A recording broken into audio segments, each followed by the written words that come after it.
Good morning, good morning, good morning. Welcome back, everyone. As you guys can see, we're starting it off on Dixie. I have a shorter time frame going on because I'm trying to see if we're going to actually breach this high over here. It's an hourly time frame, but you can see Dixie is still ramping up. It has not stowed down. I'm trying to see if we're going to find resistance over that 104 level, which is the midpoint of yesterday's daily candle. If you look here on the 4-hour chart, you can see that we had a nice bounce off support and we have continuation occurring right now. This going up like this will probably put downside pressure on Bitcoin and ETH moving into the congressional hearing of crypto today.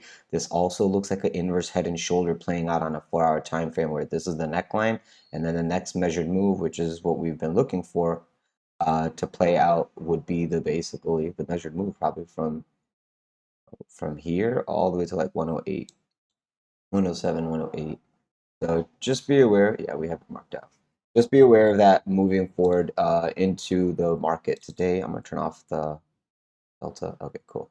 So that's basically all I had for Dixie. It's looking healthy, continuing up. Lowest EMA is crossing the 200 EMA while price action is above it. Just looks like continuation to the upside, guys, just in all honesty. Let's go now to Bitcoin. It looks like ETH is doing a little bit better than Bitcoin right now, but that can be temporary. Here is Bitcoin on a daily. So you can see that huge sell-off yesterday after all the news publications came out for CZ getting sued. Uh, well, that was, kind of perfect timing because it was a lower high situation being built anyway. So after that little doji we had the day before, we had this nice sell-off. This little wick off of the 200 EMA is what I've been telling you guys for the last few videos. 25,200 would be the area to look for that next long. After we lost that 27.7 and then 26.5. So right now, what I can tell you is we are out or positive coming back and but your bounce will get on the $20,000 picture. About 8,700 is major resistance for upside. What we've officially flipped it now. This daily opens underneath it, and now it will be it's gonna require a lot of money for people to buy it. Okay? So just keep in mind that while the ETH is like this, showing inside pressure, and all of it is right here. So until we get open goes above this level here, we're looking for a higher. And then if we get an opportunity to short this level, I mean, you should consider it.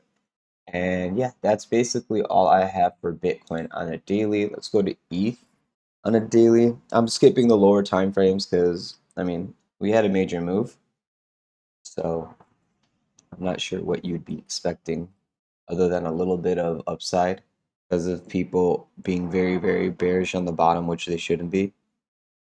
But that happens.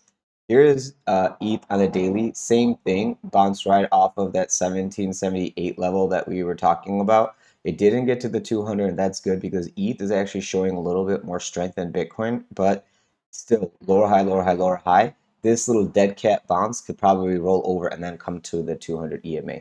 ETH has a little bit more strength because ETH is now a staking coin. So people are holding it and getting their interest on it instead of selling it like they are with Bitcoin. So just be aware of that if you are trying to um, trade Bitcoin versus Ethereum. Ethereum probably has higher probability of not making crazy death wicks because more and more people have it locked for staking. So that's an advantage for us moving forward.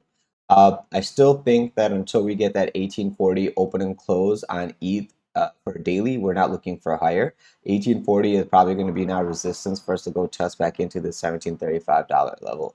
So if you're bullish on ETH, just be patient for you to get a daily open and close above 1840, 1850, and then you can start riding it up to the 1880 and beyond. But, until we lose 1880 on a daily open and close to the, until we claim 1880 to the upside on a daily open and close, we don't really have other uptrend to ride. It's all just shorting opportunities until we do claim that level. This level has been consolidated for support very efficiently. So I don't know how much more liquidity is going to be here. Either these buyers and bulls will defend this level, or they're eventually going to capitulate down, and you're going to see a move to the 200 and probably beyond, because now there's too much money trying to hold up this place. So be aware of your like levels. Without these levels, I don't know how people are trading. Be very, very careful about the levels. They are going to be very important moving forward. Um, Bitcoin already lost a major level of support where like somebody bought almost like 5% of the supply or 8% of the supply. Well, we don't want to be caught in that capitulation event where that dude sells off. The most of the downside was BNB and Bitcoin ETH, and a lot of people use BNB. So this really heck about goods or bad news. Until then, let's all play calm, level to level. This was a long opportunity which you probably missed. If you want to get into it, make sure you do low leverage. Aside from that, guys, if you want to trade with me, feel free to join me on the Discord server. The link to the server is in the description of this video below, alongside all the other affiliate services that I use and recommend that help this channel grow. So thank you so much. Aside from that, guys, if you have any questions or concerns, just leave it in the comment section below and I'll get to you in the next video. And if you could leave me a like, a subscribe, press the bell button for notifications. And if you haven't already, I would greatly appreciate it. Thank you so much, and I'll talk to you guys soon. Have a great day.